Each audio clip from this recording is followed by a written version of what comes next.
এটা হলো আমাদের বাড়ির আঙ্গিনা, যা আপনারা দেখতেছেন কচু গাছ। আর এই কচু গাছ থেকে আমরা এখন কচুর লতি তুলতেছি। এটা হলো আমাদের বাড়ির আঙ্গিনা, এখানে প্রচুর পরিমাণ কচু গাছ আছে। এই কচু গাছের পাশাপাশি বিভিন্ন গাছগাছালি আছে এখানে।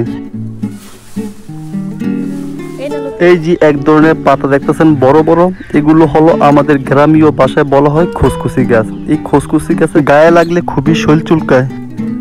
এখানে লতির পরিমাণ খুবই কম। যেই কচু গাছ আপনারা দেখতেছেন এর বয়স হলো 1 বছর। এখানে আমরা কোন রকমই কচু গাছ লাগাই নাই, এগুলো এইভাবেই হয়েছে। এখানে এগুলো হলো ছোট জাতের কচু। এটি হলো এক ধরনের কচু, এগুলো মইরা গেল তারপরেও আবার পুনরায় জীবিত হয়। কচু গাছ, কচুর লতি, কচুর মোয়া, এগুলো রান্না করে খাওয়া হয়, এতে প্রচুর উপকার।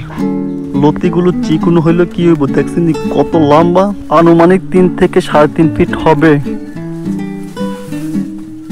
কার কার কচুর লতি, কচুর মোয়া কার কার পছন্দ অবশ্যই কমেন্ট এবং কি লাইক করতে ভুলবেন না। এখানে প্রচুর পরিমাণ আগাছা, যা বিরক্ত করে আমাদের গাছগুলোরে।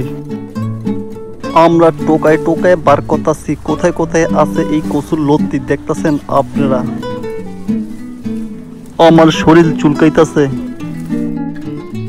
মনোমুগ্ধকর পরিবেশ আমাদের গ্রাম, চতুর্দিকে গাছগাছালি পাকালি ভরা। আমার হাতে যেই লতিগুলো আপনারা দেখতেছেন এগুলো আমি তুলছি। আমাদের আরো লতি তোলা আছে, যা আপনাদেরকে এখন আমরা দেখাবো। অবশেষে এই লতিগুলো আমরা তুলছি। আমাদের পাশে থাকার জন্য ধন্যবাদ। ভিডিওটা আজ এই পর্যন্ত। ভালো লাগলে অবশ্যই আমাদের চ্যানেলকে সাবস্ক্রাইব করতে ভুলবেন না। এই বলে রাখছি, আমি KM সালাম ছিলেন। আল্লাহ হাফেজ।